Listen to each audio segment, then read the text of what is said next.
This is Jane Low, and I'm at the Singapore Maritime Week 2024 here in Singapore, of course. And with me today, I'm very pleased and very privileged to have Ron Jimerson, who is the CISO with the Port of Seattle, all the way from America, to talk to us about maritime cybersecurity. So thank you so much, Ron, for your time today. Well, thank you, Jane. I appreciate it, and I take pleasure in being invited to speak with you here today. Very, very interesting conversation, and really hoping to learn some things myself through this discussion. Well, we hope to learn something from you today. Ron, when we talk about the maritime sector, right, I think most of the audience would think, right, is shipping, of course. But it's more than just that, isn't it? It's also about the port operators like yourself, and it could also mean, the financing companies involved. It could also mean the logistics. Can you just give us a brief overview of the maritime sector and the players involved? Well, I think, Jane, you've already hit on a lot of it as it is right now. There are many stakeholders in the maritime sector. Those of us that think about maritime sector usually think about the vessels and ports and things like that. But the infrastructure behind these vessels and especially the cargo industry is quite complex. It's very robust. There are a lot of stakeholders that we don't think about necessarily, such as those that support the port, like my port that I work for instance. There's a financial piece associated with that. There's policy pieces that are associated with that, and there's partnerships associated with that as well. You mentioned the financial piece. Some of the infrastructure that we have, or how we support the maritime industry, is supported through a network of financial industries, including states, local, and governments like our federal governments and things like that through grants. So there's a lot that goes in behind that. There is a lot of challenges these days is how we support each other in carrying out these functions to support the infrastructure behind port movement. Yeah, I'm going to get your thoughts on information sharing when it comes to cybersecurity, how you share and exchange information between all these stakeholders. But before we go into that, right, just talking about the cyber threat landscape, right, of course, we all kind of agree that it's a more newer phenomenon than, say, the piracy threat that has plagued the sector for centuries, right? Yeah. And when it comes to cyber threat, of course, it's also, keeping pace to a certain extent by digitalization, which I think at this conference, or rather this Maritime Week, we hear about decarbonization and how all these efforts are also accelerating the digital efforts. So, and that's obviously going to open up the attack surface. Can you tell us a bit about all these transformations happening? Well, I think of it as not only transformation, but transcrustation, because we're smashing so many things together on our transformation journey. And what I mean by that is we're trying to upgrade our technologies, our infrastructures. We're trying to upgrade policies. We're trying to do decarbonization. There's a lot of multifaceted things that are taking place at one time, which is really a convergent on a lot of different philosophies and how we manage our ports. So right now, specifically in the technology arena, our vessels and even a lot of our port infrastructures have a lot of legacy systems in place, and we're trying to upgrade these legacy systems without, in some cases, knowing the full implications of that technology. For example, you may want to update some communication systems, and you make an investment in that, but you don't think about the security goes on behind that. So you have things like that taking place. We're looking at a lot of other technologies to support technologies, but once again, back to the original thought about the technologies going in and those that are not in, trying to support a threat landscape that's growing. We're connecting more and more devices, and as we connect these devices, we may not have a clear understanding of how they're impacting other devices, throughout the ecosystem that the port supports. Really kind of the crux of a lot of things that when we take a deep dive in how we're supporting our maritime infrastructure through operational technology. We have an existing, or more or less, we've got a mature IT systems in place, but our OT systems, operational technology systems, those are where we're seeing some strong upgrades and upholds in. So there's a lot more that has to be thought out with that too. As we connect these devices, and how they interact with other devices, things like that, and to be managed remotely offers us some more challenges. So there's different types of software out there that will be able to provide support. But as we do implement these softwares, Jane, as you alluded to before, that does increase the threat landscape. In particular, just the volume of new technologies that are being connected. So it creates that threat landscape where it's making it more prime for attackers out there. Now that they know that some of the technology capabilities are not as safe as they should be or protected as they should be. That's one area of a target, but just the sheer volume of connections that we have on vessels, that we have on land, makes it a little bit more challenging to try to orchestrate how all of this is going to be protected. So we need an overlap defense system to take place. We need not only the investment in the technologies, but the human resources behind those technologies as well. And I think I alluded to in a prior conversation that you and I were at, that we attended together, was not only can humans keep up with this type of technology from cyber threats, even though we have types of technologies in place, firewalls, antiviruses, and things like that to protect systems, we still need more. We still are going to need we have to take a look at different type of capabilities to protect these systems. And those capabilities, I think we're going to talk about this too, are embedded in artificial intelligence and machine learning. That's right, yeah. So I was going to come to that, but before we come to that, you mentioned a couple of words like the financial services support that is one of the key players in the ecosystem. And you also mentioned something about the maturity of the cyber defense posture. So I just want to get your thoughts on this. Maritime sector is, of course, one of the 11 critical infrastructure that's been designated by the Cybersecurity Agency of Singapore, right? It plays a big part in the economy and, of course, in the global economy as well. Yeah. So just want to get your thoughts, how do you see the sector in terms of cybersecurity or defense posture compared to other sectors like, for example, financial services, that most people would say it's probably the most mature because it has so many lessons that he has learned from. But I'm not sure about maritime sector. Can you tell us a bit about that, your thoughts on that?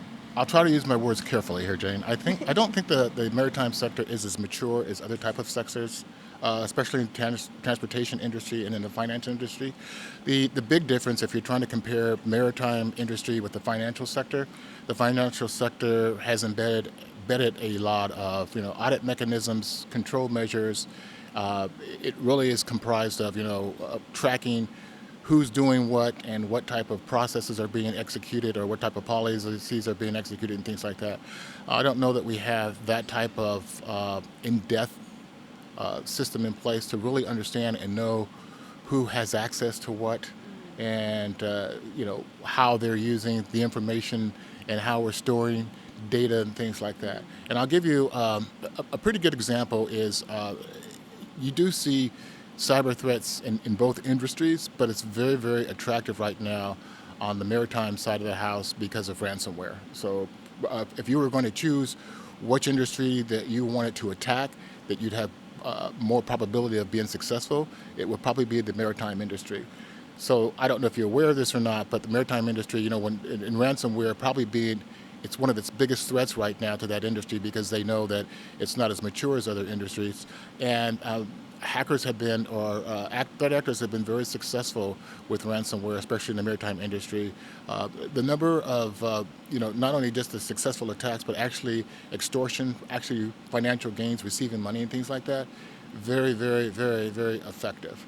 And then our threat actors also extend not just within people that are seeking monetary gains, but also there's a political connection as well. We have as adversaries, within or without the maritime sector who, they target the maritime sector so they can kind of stifle it, and make it paused to where there's huge financial losses, not just within, stakeholders, all the stakeholders within the financial arena, but, in some cases it could disrupt a country's economy based on a maritime portway being paralyzed through some type of malicious activity taking place. Yeah, well, as I mentioned earlier, trade is like one of the bloodlines of the economy, isn't it? Trade. Yeah, 90% And of trade in yeah, this globally is because of the maritime industry. So I think, in my view, I think we've taken that for granted over the last several decades,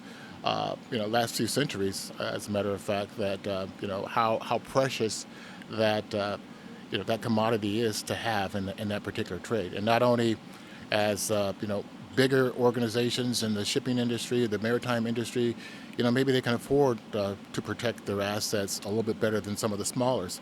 But if you don't watch out for each other, then you're still going to be vulnerable no matter how much you invest into cybersecurity. So that's why you have to have partnerships. That's why you have to understand what your other colleagues and things like that are doing out there. And I think this is kind of a big effort within this type of forum that's taking place this week that's happening. yes, that's right. Yeah, so information sharing, and coming to that next. But before we come to that, I think it's a very favorite topic. You mentioned ransomware and how hackers would target the maritime sector. I think a very notable incident was NotPetya and the Maersk incident, Yes. wasn't it? That Yes. was 5 years now, isn't it? That was 5 2017. years, and from what I understand, Merck lost about $300 million in Yeah. that particular attack that took place, and that really kind of shook up the maritime industry. That's when the maritime industry really kind of Wake up. wake up and kind of said, hey, we kind of need to do something. We kind of need to figure out a way to communicate, share information, and we need to have strategies for backup systems and how we manage something like this taking That's right. place. Yeah, that was also like a supply chain vulnerability there as well, isn't it? That was like a supply chain vulnerability. What was that one? How was that one? I don't know if that was through an email. I looked at it just this morning too, and I forget about the exact infiltration point, but I thought it might be maybe through some email or something like that. Something like that. I think it was a software update system. It could have been through a software Yeah, update system, but that's right. a lot of times you have these attacks, and then you find out you did have some vulnerabilities. You did have a way for someone to get in, but the reason why the first thing that went to my head was through phishing and email and things like that is because most attacks these days on land are happening through phishing and things like that. So software updates, Uber, they didn't have a patch in place, and their software wasn't able to get updated, and they subsequently suffered really a heavy financial burden as well as public trust in that particular instance, things like that. So that really can impact who you are in the industry and how you're trusted in the public, and really that becomes a business decision as to what you can do and how much business you're going to get for moving freight and operating and things like that within the maritime ecosystem. You mentioned that it was a big wake-up call for the sector, and there was a lot of, reviews into recovery processes, backup systems, and so that was one big lesson, wasn't it? Yeah. I think I'm glad you brought that up too. Recovery is a big component anytime that you have an attack take place. And then when it comes to ransomware, one of the most prolific types of attacks that we see in the maritime industry, backup systems are really being more emphasis in that area is taking place with backup systems, because once your data is encrypted and you have no other mechanism to turn to, you're frozen, then in some cases you have no choice but to be extorted and pay a ransom. If you have backup systems, at least you have a chance of recovering your data, or using a strategy that would help you recover a lot quicker than if you didn't have a backup system. Yeah, there's no 100% security, isn't it? So there has to be some emphasis and attention paid to recovery and Yeah. There's a saying in the cybersecurity industry is there's two types of organizations, and those that have been hacked and those that don't know that they've been hacked yet. So Right, yeah, of course. yeah, we say that often in the industry. Yes, so talking about information sharing and all the partners that's involved in the ecosystem, can you just tell us a bit about the cyber defense strategy when it comes to information sharing? What kind of For example, at this Singapore Maritime Week, I understand that the Port of Seattle was participating in the tabletop exercise of cyber simulation. So I see that as one form of information sharing. But of course, there's a lot of other initiatives, I guess, within the sector, cross-sector, globally, regionally, locally. Yeah, well, let me just talk real quick. Since you touched upon the tabletop exercise, which really focused around information sharing, because you're still vulnerable when you're trying to share information with other organizations with things that are taking place. So that particular exercise gave us a better understanding as to how we could share information in a better protected way, so we wouldn't be vulnerable to being paralyzed once an event is taking place. But turning back to information sharing and partnerships involved with that. So information sharing communities have been developed, and there are plenty that are out there. We call those ISAC, Information Sharing and Analysis Centers. I know that there is a European version of that. We have a version of that in the United States, and part of that distribution of information share is actually pushed through the federal government. Lots of grants and sub-programs that are put in place to make sure that information is getting distributed where it needs to, so people have an awareness on how to shore up their infrastructures and things like that. So we have Information Analysis Center, like I said before. There's a European version of that.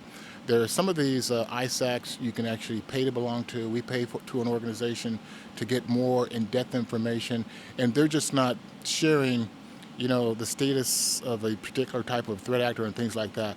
But through these partnerships, you actually get more insight and some help on analyzing indicators of compromises, understand the techniques and things like that of how a threat actor is operating. So it's a very important part of the cyber defense strategy, Yes, isn't it? It is a very important part of the cyber defense strategy. And I will tell you, the challenge is really getting more people to share information and distribute information so that we're not leaving others behind and we're not leaving others vulnerable. And we have still a little bit of a problem in that area where some organizations, they have an incident that takes place and they want to hide that. They don't want the public to know that because of all the ramifications that they think that takes place. And then in the long run, they hurt themselves, they hurt their reputation, and things like that take place. Right. Yeah, I think that's a sort of a common feedback that I get from other professionals in cybersecurity as well, that there's a desire to share more, but there's a tension between protecting your own sort of information versus sharing more. Yes, and Balance. there's evolving policy around that type of thing too, that encourages organizations to share information where they won't necessarily be held liable if they share something that could have a negative effect down the line someplace. So who you're sharing information with, how you're sharing information, and things like that. This is why we have those tabletop exercises, and more emphasis is being put on that. So especially in the maritime industry, we're starting to see, I know in the U.S., a lot of requirements and proposals for policies and things like that are shaping up, because I know our government is really getting concerned about what's happening out there in the maritime industry. It's really, I think it's really becoming clear to the decision makers and leaders and things like that cybersecurity is not just an IT problem, it's a leadership problem. It's a decision making and analysis prospect that really needs to be guided through leadership. So I think that's the part of the transformation besides the technology that is taking place as well. Yeah, that's a human factor that the panel that you were at was also focusing on as well. It's not about just the process and what you call it, policies and process, right? Yeah, policies, processes. And the human factor and people, the 3 Ps. People, policy, and That's processes. Right. Yeah. Right. Okay. Yeah. So thank you so much, Ron, for your time today. I'm going to come to my last question, which is, of course, about AI, which I promise I'll ask because AI is also one of the big topic at the Maritime Week this week.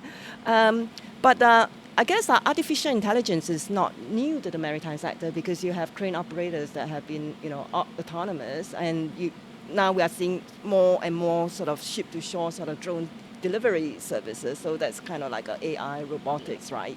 But this newest iteration of AI, I guess they call it Gen AI, how is that going to transform the threat landscape, you think? Well, this is Gen AI is really taking information and data that's already existing, and really transforming that data based off of the knowledge that's known out there through a large language model that's put out there. So now you can actually uh, produce new items that segue off of that AI that you've created, and you can have that assist you in the productivity and the efficiency of what you're trying to do on the maritime side of the house, because it gives you more of a decision maker aspect, and it's the flexibility behind it and things like that. So for example, when we speak in terms of generative AI, and you use the example of crane operators in AI, with generative AI, it can take the analysis of how vessels are operated, and it allows the community or an organization to see how best to ship their vessel routes and times and things like that. It does that analysis for them. And in the cyber world, um, when it comes to generative AI, we can create scenarios based off of some of the threats that we see from some of our threat actors, and not even before they develop that particular threat scenario, through that technology, we can create like technology through a predictive analysis that will also allow us to, postulate, hey, this is kind of a particular threat, variant that's likely possible based on the trends that we're seeing. So you can simulate all different types of things, that are potential possibilities that are actually maybe more realistic possibilities and better protect yourself with. All right. Okay. So it sounds like there have been a lot of talk about threat actors using Gen AI to create phishing emails, more sophisticated ones, and Yeah. things like that. But it sounds like on the cyber defender side, there is a lot of work taking place as well to do simulations of possible attack vectors and paths as well. Correct. Oh, Yes. great. Yes. Yeah. But we have to also remember, Jane, that it also allows our threat actors to be creative too, to get what they're looking for as well. So surveys that are out there show that a lot of people in cybersecurity think that threat actors do have the upper hand with Gen AI and things and machine learning, but it also will give us that opportunity to better prepare defenses for ourselves, because we're going to we can specialize in other things that spin off from that as well. And we don't necessarily have to go and train a whole new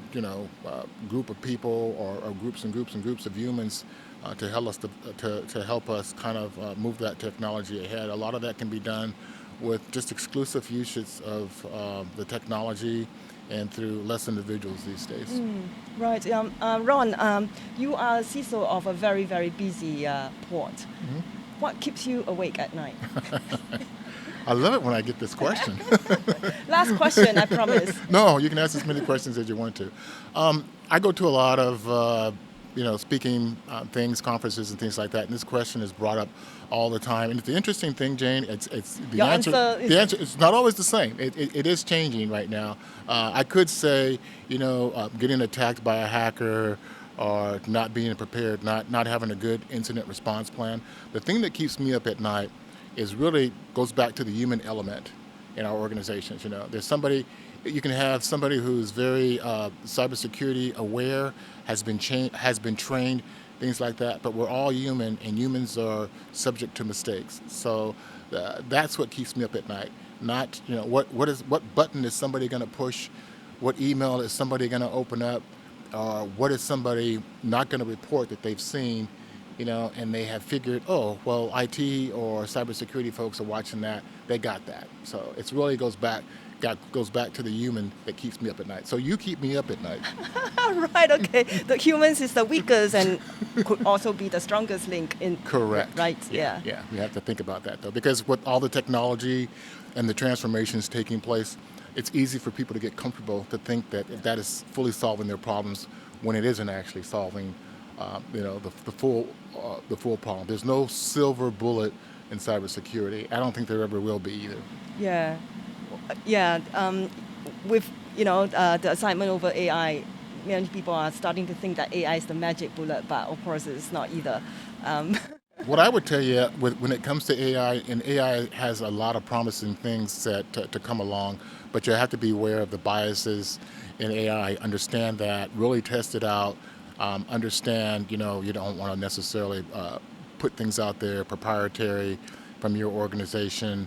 You have to understand that AI can hallucinate. AI can come up with problems that you think it's solving, and it might not even be a problem at all. So lots of cautionary things, and this is still evolving technology. So those are some of the things that we're going to have to think about when it comes to AI. And I'll make one last point on AI that you may not hear in some of the forums that we've already been in this week. Everybody's throwing the word AI out there. Every product that people are making out there in some form or another, they have to say, manufacturers have to feel that they have to say, we use an AI aspect to this product or that product. And really, in a lot of cases, it's not. Just because it has a process where it captures data, stores data, And does some automatic and gives calculations. and has some automatic data sets that you can manipulate and things like that. That's not AI. So we got to be careful about what we're buying, and when we read the label, or talk to the sales engineers and things like that. It's not necessarily. So you have to have that mechanism as to how you can check whether or not it's really giving you that AI, rather than just that symbolism of AI. And that's where I think we need a lot more development in. I think that is a separate topic. Yeah. When you're back in Singapore next time, the AI vulnerabilities and weaknesses and all this possible threat landscape we should be aware of. Correct. And the other topic that we should also catch up on when you're back in Singapore as well is the pleasure. human factor, the psychology behind cybersecurity. I think that's very important and sometimes overlooked as well. So Yeah. thank you so much, Ron, for your time today. Thank you for having me, Jane. Appreciate Thank it. you.